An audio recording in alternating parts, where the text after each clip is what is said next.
created two organizations doing well. Now,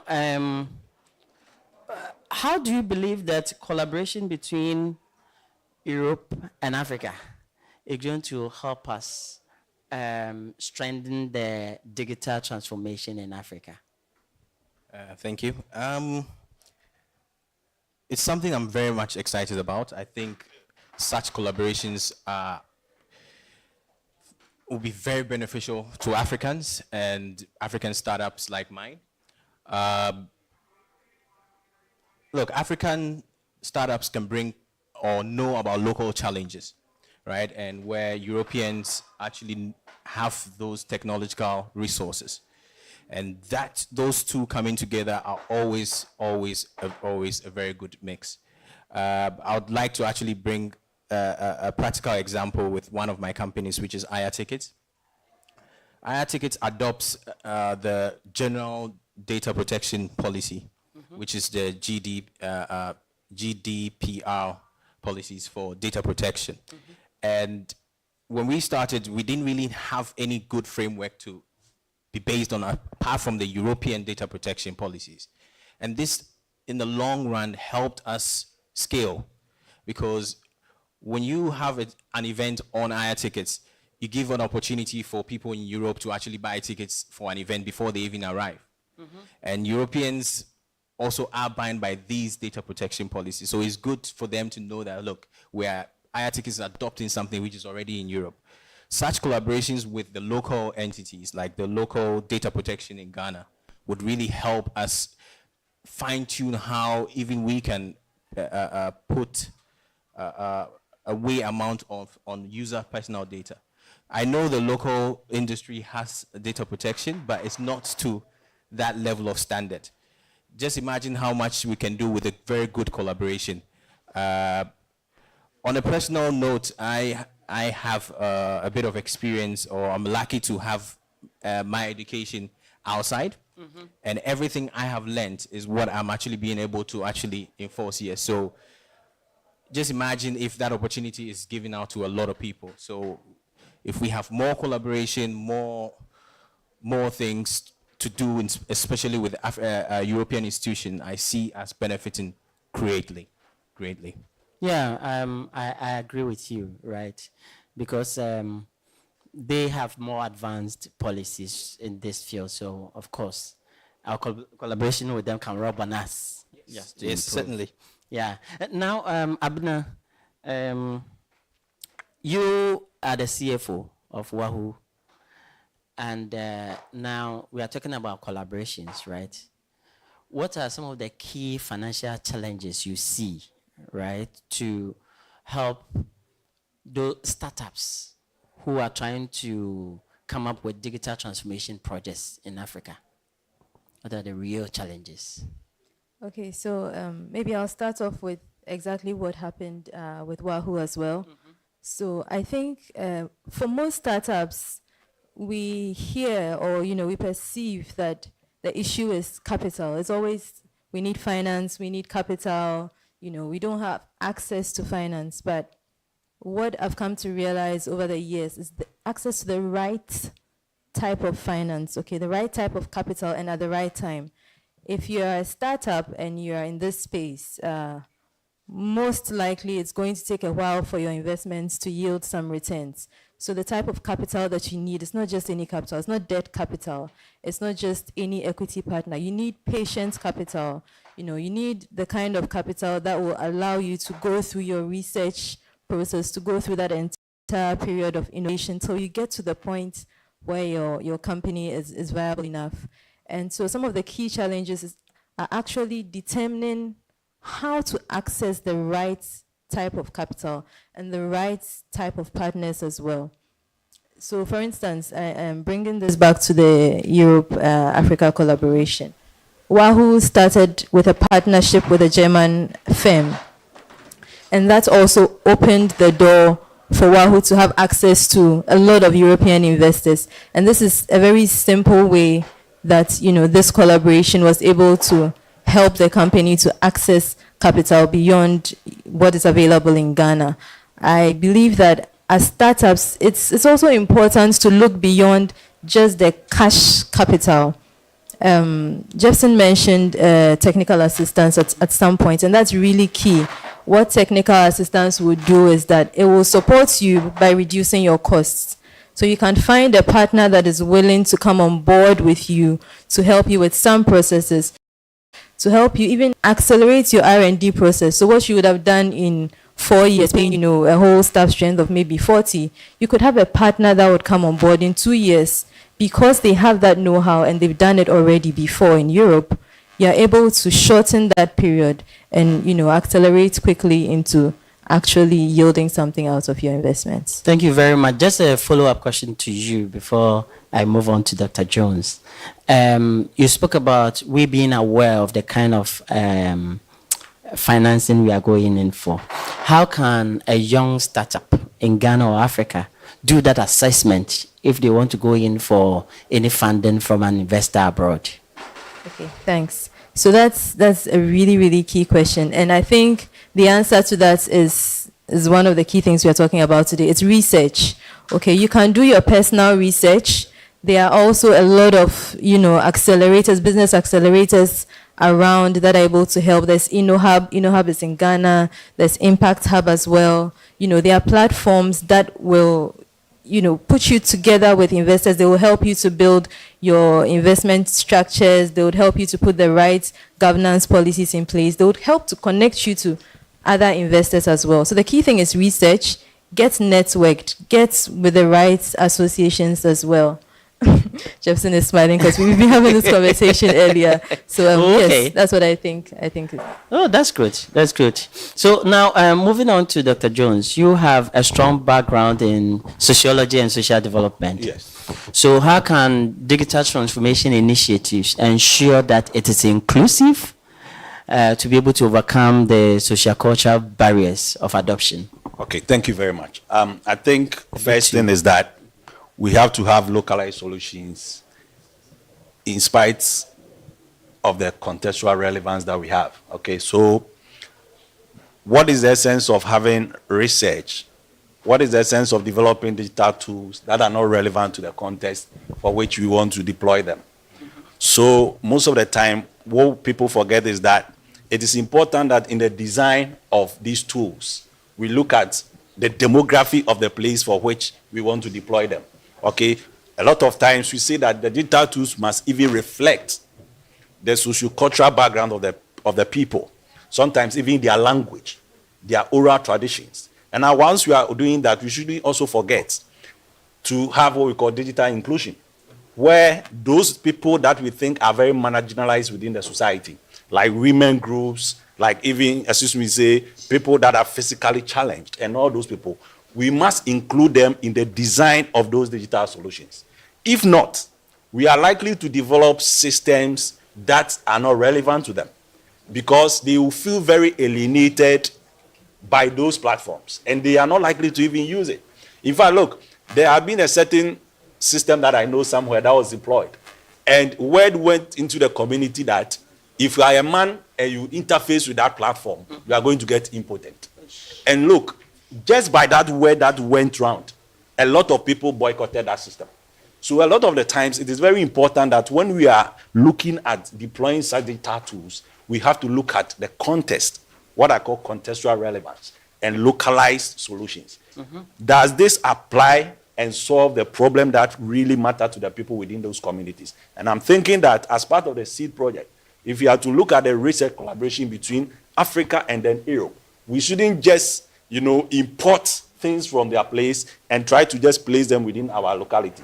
We have to look at what is relevant for us and then build on it so that we can actually deliver tools that solve our unique contextual problems. So that is something that I want us to take note of. Thank you. I think contextualization is key. Now we have Evelyn Quatin online. Evelyn, can you hear us? Hello, Evelyn. Okay. Technical team, is she on? She's on.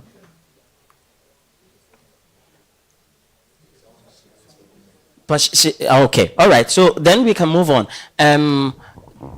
Dr. Jones, just a follow up on what you said. Is there any specific example you have, right, in the work that you've done in the area of education that promotes this integration and collaboration? Yes. I mean, as someone working in the university, I remember during the time of COVID, and during the COVID, a lot of institutions have to shut down. The universities were not spared. It got to a point that, look, the whole Kia University was shut down with the exception of one program, which was the development management program that was running an e-learning, a hybrid of e-learning and face-to-face. So when this shutdown came, they had to migrate everything they were doing onto the e-learning platform.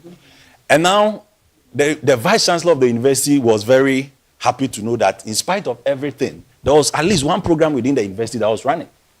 So what was happening? What were these people doing that, needed to be replicated? But then there was a challenge. We realized that within the university system, if you look at the demography and the characteristics of workers within the university, even university lecturers, there were a group of people in the system that were not technologically savvy. In fact, they were so scared of even opening computers. And that was so interesting. Because I was part of those that had to do the training, we were now faced with this kind of, situation.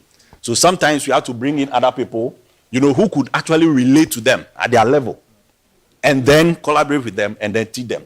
So I'm thinking that, as I said earlier on, it is very important that if you want to deploy these kind of tools, the demography, it's one thing that we have to look at. It's a key thing that can actually obstruct everything we want to do in terms of perpetrating, the technology that we want to deploy. So it is something that I think that we have to look at very well.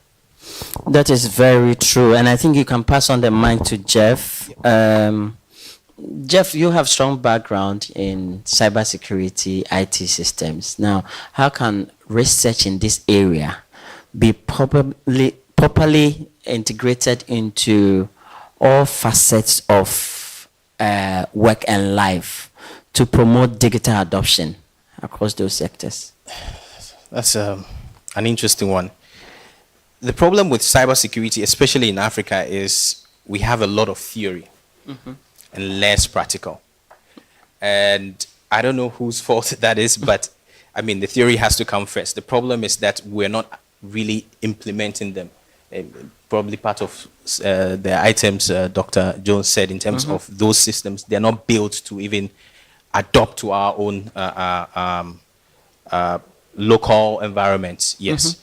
And maybe we'll bring back to the whole Europe question, which is we need to find a way to collaborate with them because they have so much experience with cybersecurity. Africa is now growing into, I don't know what the data is, but I'm sure 80% are now into the tech world.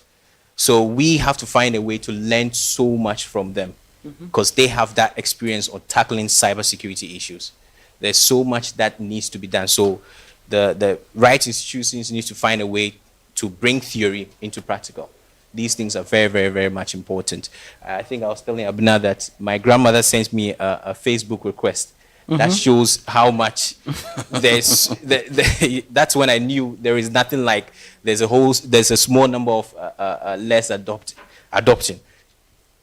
Internet adoption is huge in not just Ghana, in whole of Africa. So cybersecurity should be looked at in the topmost priority.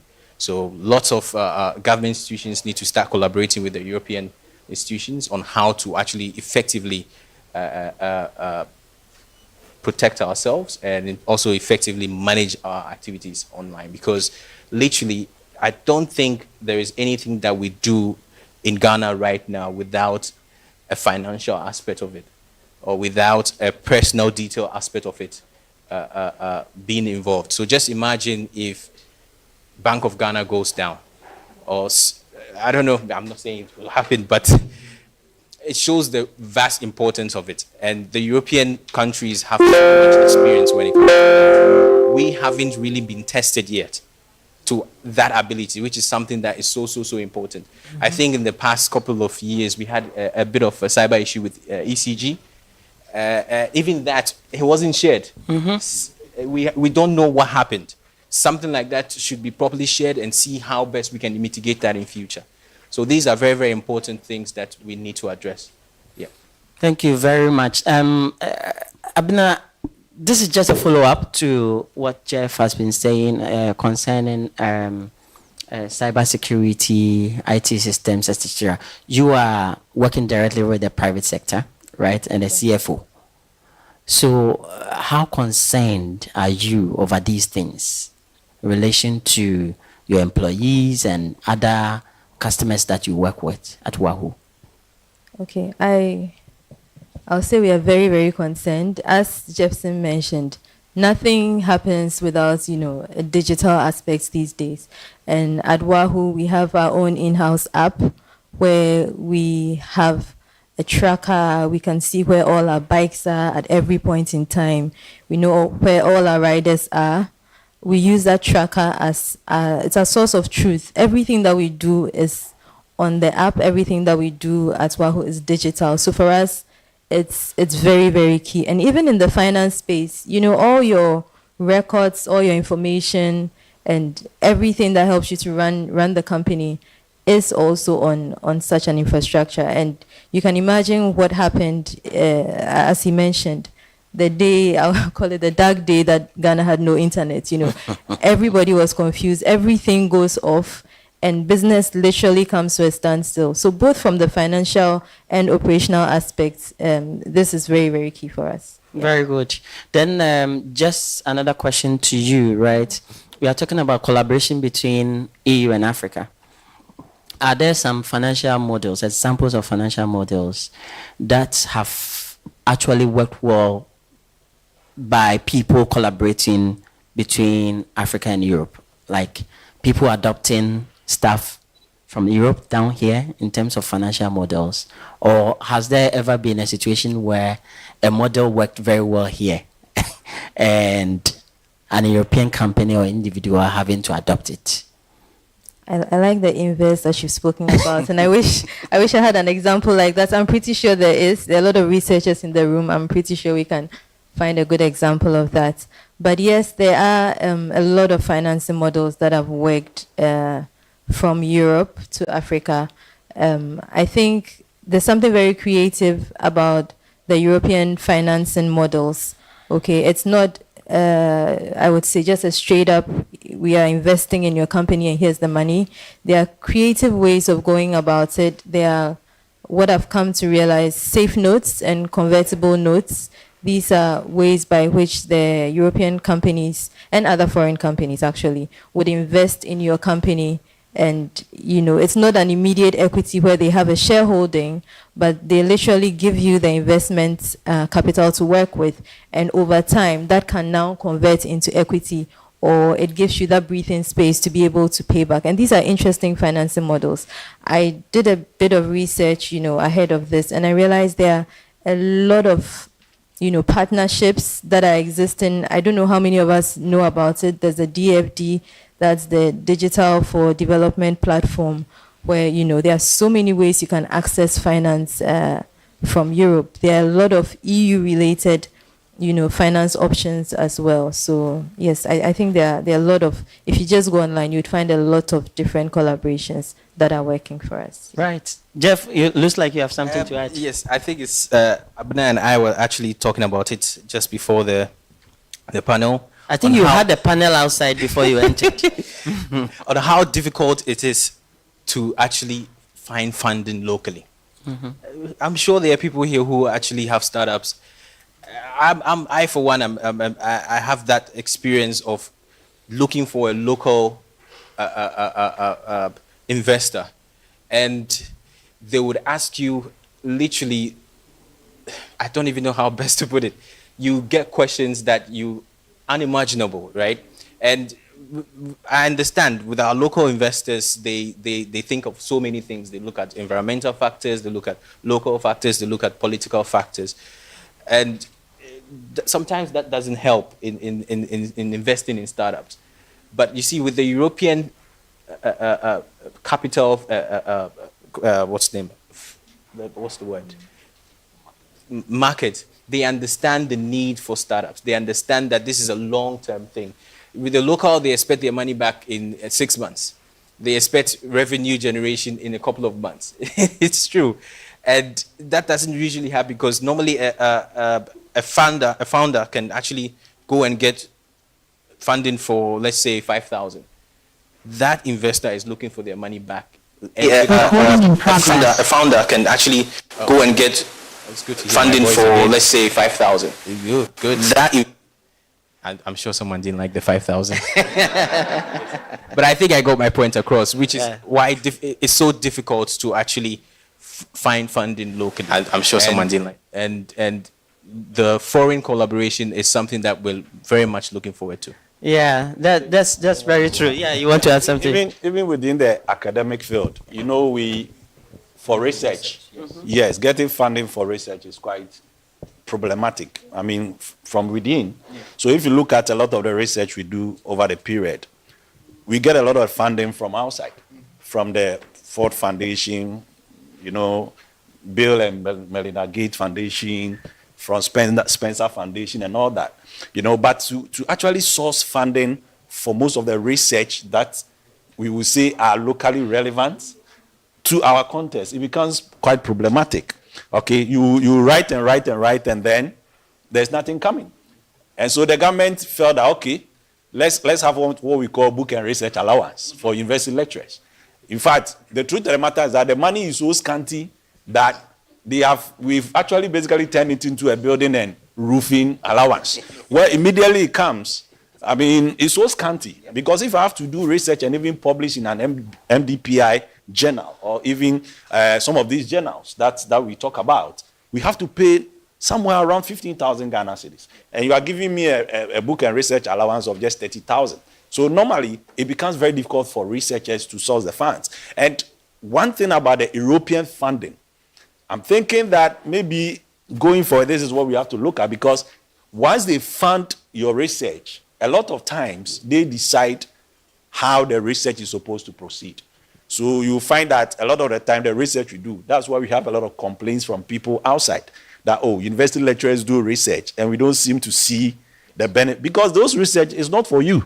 It is not for your contest. You are not the one that paid for it. The one that paid for it is focusing us on the things they want, and then we take it to them. So our government should do more when it comes to investing in research, giving us the money to do it and do it for our contest. Thank you. Please send it to our government. This is a special plea. Yes, sure. Also the private sector. Yes, of course, that they contribute. You want to add something more? That's very true, because we are looking at even partnership between academia and industry. Okay, so if you don't fund it, how do you want the investors? Look, some of us who had opportunity to study outside, our PhDs and even our master's studies, our MPhils, were actually funded by some of these industries and companies. Yes. So once we finish our PhDs and even they give us a PhD, they give us an MPhil, and then they take the research findings and go and implement it in their country. In Ghana, many of us here, I know probably I've applied to my university, KNUST, some are in Legon. They take the research findings. You are just applying because you just want to have a master's. And you come, we will also teach you. But then when it gets to the research part, even the students want to just do the research and get a degree and go. Okay? So sometimes they will say, the lecturer is delaying me.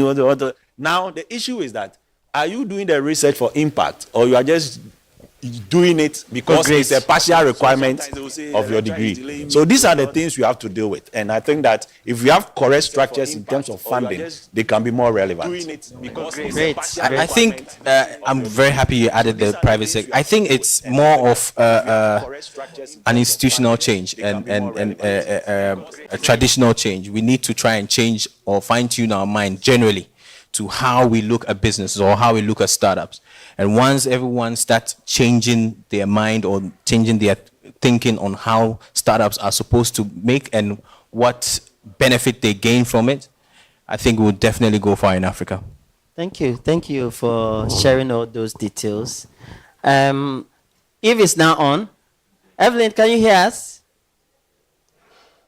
Thank you. Thank you for sharing all those details. Eve is now on. Evelyn, can you hear us? Yes, I can hear you. Hello, can you hear me? Yes, we can hear you. Oh, Please do a brief introduction of yourself. We've been waiting to hear from you. hello. Can you do a brief introduction of yourself?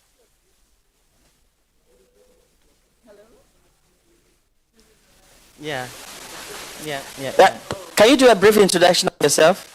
Yes, thank you very much. I have been listening into the panel and I imagine this is such a rich... Can you do a brief introduction of yourself? Yes, thank you very much. I have been listening into the panel and I imagine this is... I think that's digital transformation. I think we need to work on. Right. So I think we can proceed. Now, Dr. Jones, you are in academia, and like you said, there has already been some collaborative research done, right? But how do you see the future of research collaboration between Africa and Europe? Well, I think it's promising, because so far as I'm concerned within the university, we are trying to establish more international links and partnerships. In fact, I was discussing with my friend Hawa how my university has set up a whole international programs office just to make sure that we build those kind of collaborations in terms of research, in terms of funding and all that. But you see, we must also look at what I call knowledge and technology transfer. Okay, so as part of the collaboration, our partners must be ready to share their expertise. We must also be ready to learn from them, because let's be blunt, they are way ahead of us when it comes to deploying some of these tools, research tools and all that. So they must also be ready to share their expertise. They must also have what we call joint funding for us. And as part of that, we expect that they will use that collaboration to build our capacity. So even in the university, we expect that, look, those people that comes to us for collaboration, they help us to design more curriculum that is relevant to our context.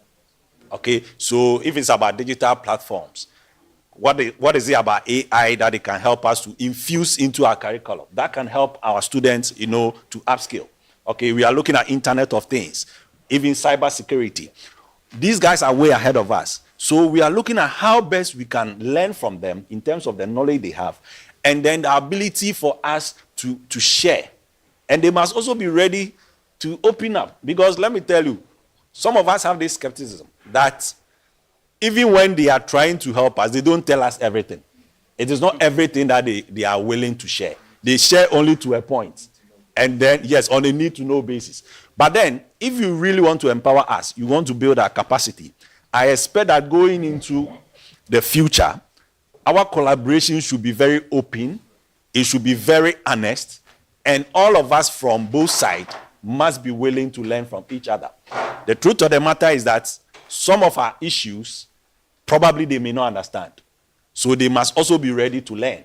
And I think that once we have that partnership of openness, of knowledge and technological transfer, and using that to build our capacity and improve on our curricula, trust me, in the next few years, I see us, getting somewhere in terms of what we can use technology to do. Thank you very much for those words. Yes, you want to add up? No, okay. So at this juncture, if you have a question, please feel free to raise your hands to ask, and then if even you have a contribution, do so. I see some hands already. But before that, maybe I wanted to ask something when I was talking about the digital inclusion. I think more often than not, when we are talking about inclusion digitally, we forget women. We don't do a proper gender analysis. Okay? And let me tell you, there are research that have shown that when it comes to technology use behavior, men are more receptive to technology than women. And I'm thinking that within the African setup, it is something that going into the future we have to look at, especially even our research work. And I'm very happy that you can see that gradually there is a gradual shift, in terms of the attitude and adoption. Okay, so let's try and and include women as part of our collaboration, okay, in terms of the research we are doing. If we have to, deploy some of these things, let's whip up the interest of our women and let them be able to come into the technology and the data space. It is something I really wanted to put out. Yes, if you don't mind me adding that to, in terms of the transfer of knowledge. I think in the past, what has always happened is Africans going to Europe to learn and coming back to adopt. I'm a clear example of that. Maybe it's also time that Europeans also come here to learn from us. That way they'll learn and really understand the local challenges that we have. That shift might change. It's something that once we start getting them to actually come here, oh, okay, this is how it is, this is what you're going through, and this is what you're solving, and you're living that every day, it's way easier to understand the people. That's a very good question. Who is helping me answer that one?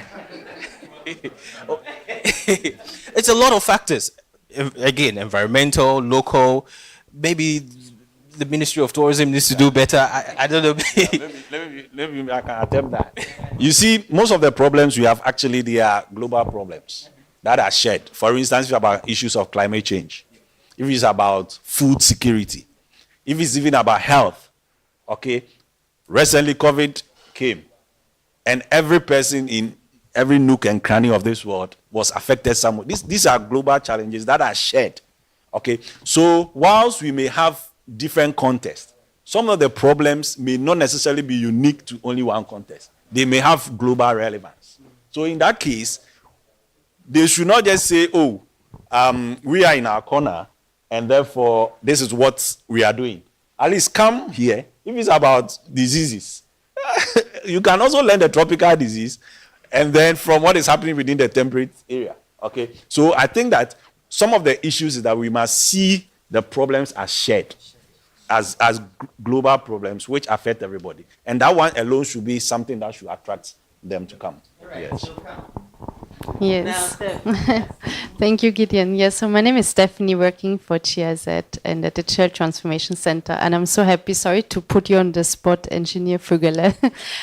There was a session with him this morning on AI, and he was talking about European Union AI Act and how this will affect if you want to bring your solution to the market in European Union. And I really liked your contribution, like that it's a one-way road at the moment, and it's talking about how can solutions be brought to the market in Europe, and there's so much regulations where I'm sure this research collaboration can help, but you also mentioned the other way around, like people to learn. But I was wondering, this project and collaboration to also make it easier for solutions to enter the market in Europe and vice versa. How can it look like in practice? Like we talked a lot about funding, but how can collaboration beyond funding on really research and innovation aspects, helping to understand the market share, how can that look like? Can we hear examples of how we can implement it when we talk about research collaboration? What does it mean in practice? And how can that be in the two ways? Dr. Jones' question. Okay. Maybe can you please repeat it for me so that I can get a very direct. So the question was that we talk a lot about entering market, and we talk about funding, but there's also so much to understand the market, to understand the environment we are in. So it's about research and collaborating on it in both sides. Yeah. For Africans to understand the European to understand Africa. But I haven't heard so much about examples of that collaboration beyond funding and beyond maybe working on market shares, like how to enter a market, but also starting from ideation, the whole aspect of maybe when you have a company, how can that collaboration look like? I mean, you mentioned maybe they have to come here, but how can that look like? Is it about them coming and spending some months here to do research here? Can we hear examples of that research collaboration implemented? Thank you very much. I think, let me go, then you can add up to that. To give examples, I don't think there is any, unless I'm mistaken. And that's the sad part of it, because Europeans have to come here to actually see the practicality. And you're right, they probably have to spend time. It's not just a 1 month December holiday, December to remember holiday. We're talking about months, we're talking about even a year minimum, just to see the challenges. So there isn't any example, but I can give you the practicality, which is the European team coming on ground, looking at the challenges, looking at how the business day-to-day activity works. I'll give myself as a clear example with Aya Tickets, where we are an event ticketing platform. And if we had that type of collaboration, the team would come here, look at how event organizers carry out their day-to-day in putting an event together. On the event day, we see the challenges that we have at the entrance in terms of, you came through nicely through the entrance where you were able to sign in, get the scan done. That doesn't normally happen every day at each and every event in Ghana. It's normally quite chaotic. So there are different challenges that we go through. And a collaboration with the Europeans would be they come in to see that for themselves and see what technological resources they can offer to even improve that service. I'm sure this the entrance to we coming to this conference was really smooth. Trust me, you meet a European team, they can even think of 10 times more things that they can do with the help of AI, or more things that they can do just at the entrance to even improve on what we already have. So the practicality of it is very possible, and it's just, I don't think it's been done before unless I'm mistaken. But they come in to do it, it's really possible. Okay, let me add something from the project that might be helpful. So the SEED project is doing something that can be interesting in this field. For instance, it has what we call the twinning program. So the twinning program seeks to match an innovator in Africa with an innovator in Europe that is doing similar things. So if that goes very well, then they can share insights, share knowledge, and then provide networks and even access to markets. So that could be a good example of that situation you are asking about. Yeah.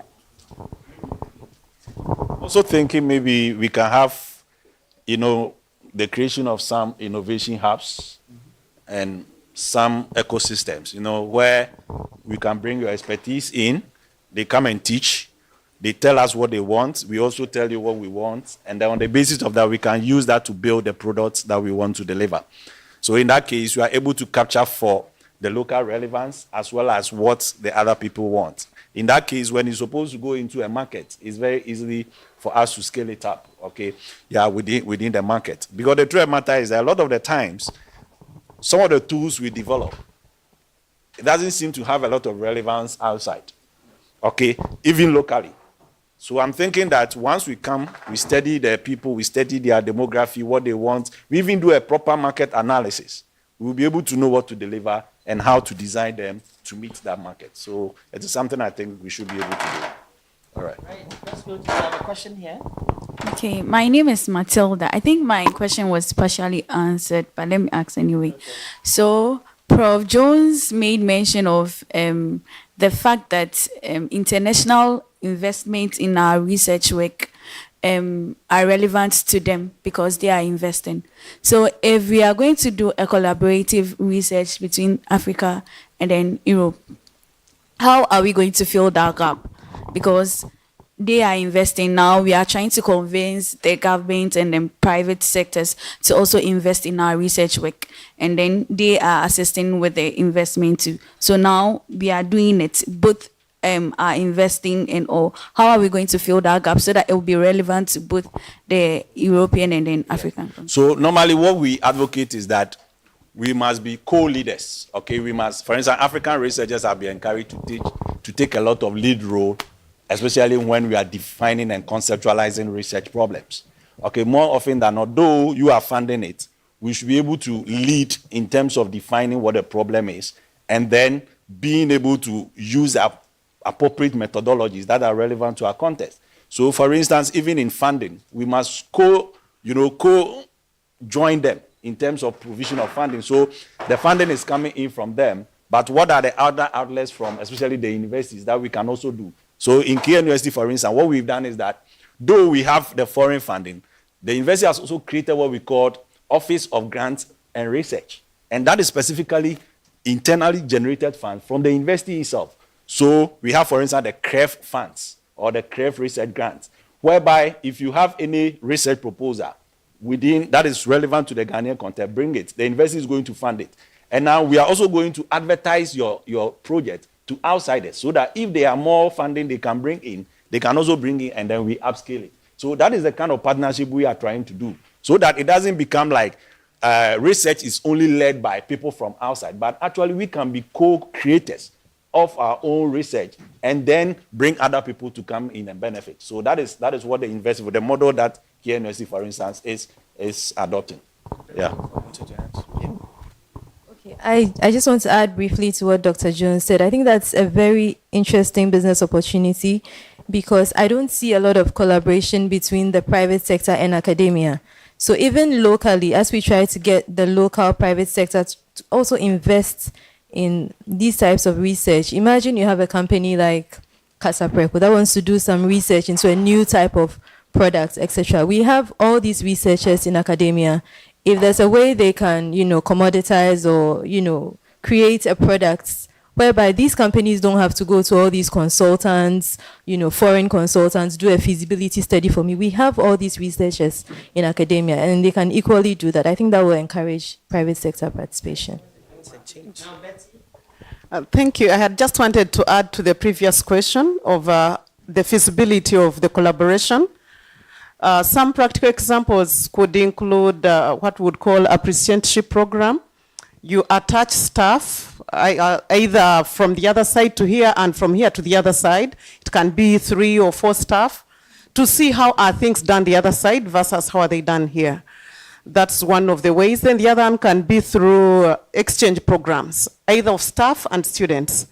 It can also improve and the both ideas could be shared in and bought in. Thank you. That's a good addition. But let me add something to the exchange. Okay. Maybe going forward, that was what I was discussing with Jeff. Going forward, we must also change our mindset. There are a lot of our students on exchange, they don't come back. Yes, the university takes them on exchange, we attach them to universities, they get there, for whatever reason, they stay, they don't come back. They find something else. It's something else. Okay, so these are real and existential threats, that we face, especially as a people. No, it's a huge mindset change. And unfortunately, a lot of, I hope I don't offend anyone, bad citizens have really changed the way others look at us. And it's not just students. We've had so many issues where athletes go and they don't come back. Vanish. It's very embarrassing.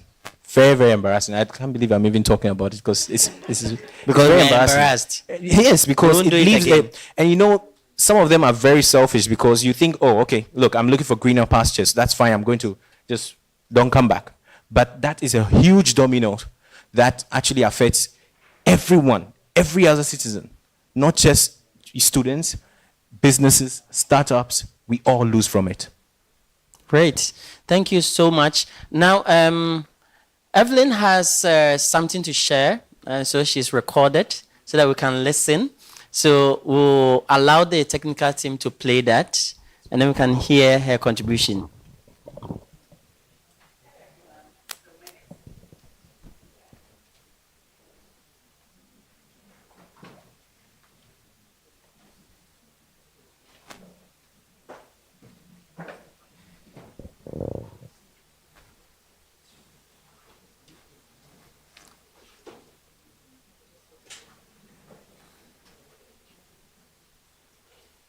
A lot goes into digital transformation, right?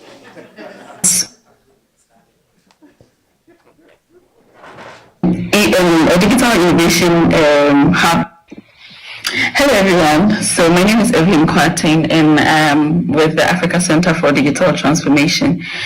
I have enjoyed the panel discussion and today I'm really sad that I couldn't join in, but 2 quick things that I wanted to contribute to the EU and EU research. So there's something called digital innovation hubs in Europe. I think that's the research that I did back when I was in GIZ.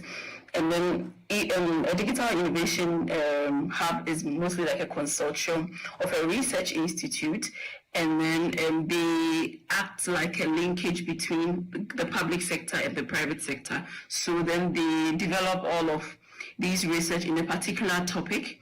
And like a typical example would be RISE, a Research Institute of Sweden. There are also quite a number of them, like DigiCare, and also Digital Innovation Hub Applied Artificial Intelligence and Cybersecurity. So what they do is that these are research institutions, then they do cutting edge research. And then when they do that, they try to enroll the private sector in. So then they give you opportunity to either test it, prototyping and all of that. So when they do this, the public sector, that's the government, tend to bring the funds. So that's what I wanted to say. The government tend to bring in the funds, and then the private sector also get to either pay for something. So there's this like triangle collaboration, and I think this is something that we should look at on the African continent. Now, the projects that GIZ you enrolled had that part on the African continent. So there is one in Kenya, it's called the Green Digital Innovation Hub. And what it does is that it's a consortium of three entities. One is from the University, Jomo Kenyatta University of Agriculture and Technology. And then there is also something about climate enterprise. And basically what they do is that they try to provide solutions in agriculture, ICT, and energy. So because it's situated in the university, they do these research on, how artificial intelligence can revolutionize the Kenya system. What are some of the alternatives to, I don't know, like any subject, but on these three areas. And then when they do that, they try to, bring in the innovators. And most of the innovators are like university students who just graduated or in their final year and everything. And they try to develop digital products, and the Kenyan government is also on board. So this is one thing, as the discussion was going on, this is one thing that really came to mind. Now, as to how this connects to what we do at Africa Center for Digital Transformation. We also believe that research and innovation is really the driving force for digital transformation. So as part of what we do, we have the research associate community, and these are a group of young minds. Most of them are PhD students, and then or they just finished their PhD. And what they do is that they come together under the umbrella of the Africa Center for Digital Transformation, and then they do research, so they do cutting edge research on specific topics. I listened to the panel, and then one of them talked about cybersecurity. And I mean, in few months ago, we actually had like a press statement on, potential cyber attacks in the coming elections. And we also, had an event educating our audience that, hey, cybersecurity is something that is with us, and it's very important, especially now that everything that we do is digital.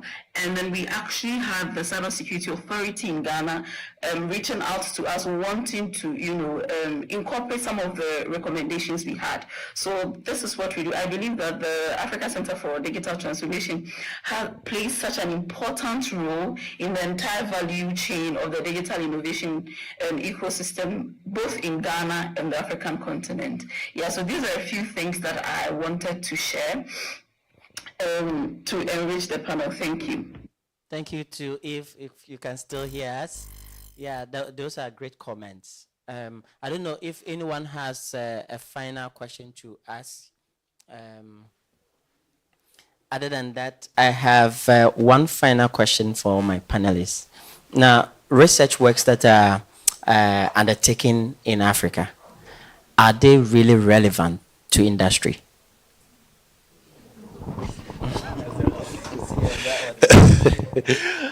Well, obviously, based on what I've said over the period, you can see that we are not getting the benefit of the research that universities will do. The truth of the matter is that, as an insider, I have to be very honest here. Your VC is not watching. Yes. I hope my people will forgive me, but a lot of the research we do are basically to help us get the degrees and we go. Okay, and I'm happy that KNUST has realized that.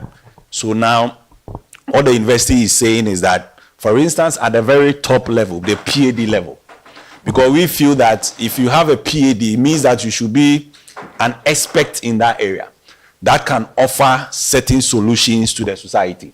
So what we are saying is that for every PhD candidate that you write your PhD thesis, you must be able to reduce your thesis into policy briefs. You must be able to have a way to communicate your findings to the society. So for instance, now the university has set up what they call research communication department. I think I shared it with you earlier on. We have this research communication department where we have to reduce the findings of our research into very easy and understandable, way for everybody to be able to understand and then derive the solutions that we want from it. Apart from that, the policy briefs are working. Because personally, for instance, I'm a criminologist, so I did my PhD on crime. I had to reduce my PhD findings into a policy brief and submit to the IGP. And it was on the basis of that 2 years ago, the IGP decided to visit KNUST and even to deliver a lecture in my class. Okay, because of what he saw. And I'm very happy that some of the things I suggested within that policy brief, I see the police deploying them on the streets. Okay, and that is how I think that research is supposed to be meaningful to the society. So when it comes to the industries, I'm expecting that, look, industry must tell us in academia what they want. And now once you tell us what you want, you don't just sit down. You must also come with funding. Because let me tell you, research is not a joke. I mean, research that is supposed to be impactful and to create products and services. These are not joke. Okay, so you should be able to fund it. Bring money to us and let us do the job for you. Just as we did it when it was time for the COVID, they brought money to KCCR at Tech and also Noguchi Memorial Institute at Legon. And we were able to do a lot of research, did this sequencing of all those things. And at the end, we were able to help, contain the COVID here. That is the thing, the partnership we are looking for. But honestly, for now, many of you I know, your theses are on my desk, on the desk of some of my colleagues as hard copy binding.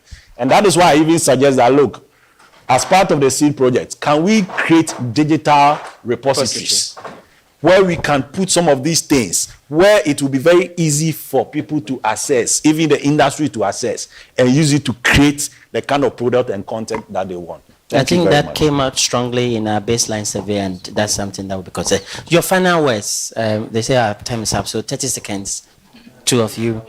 Yeah, final words. Okay, so final words, also just to touch on the research bit. I think the reason it's not very relevant in industry is because it's not up to date. So if an investor is looking for research information on any industry, they may find information up until 2020 maybe. So if it's not up to date, it's not very helpful. So in closing, I'll just say that I believe that the collaboration is very key. It's key because as startups, if we don't have the right environment to be able to even attract the type of investment capital, what we will get is that we will always be shortchanged and the investments will not be able to benefit the local companies. Thank you. Thank you. Now, Jeff? Yeah, and to add to that again, for these collaborations to be successful, we need a huge mindset change. And these are my final words, mindset change. Thank you. Let's change our minds. Let's all contribute. Thank you all for coming. It's a pleasure being with you. Follow the SEED projects on all social media handles. And you can leave your email addresses for those who are interested, those who are wearing the SEED T-shirt. And then we'll follow up with you with all the activities that the SEED project undertakes. Thank you.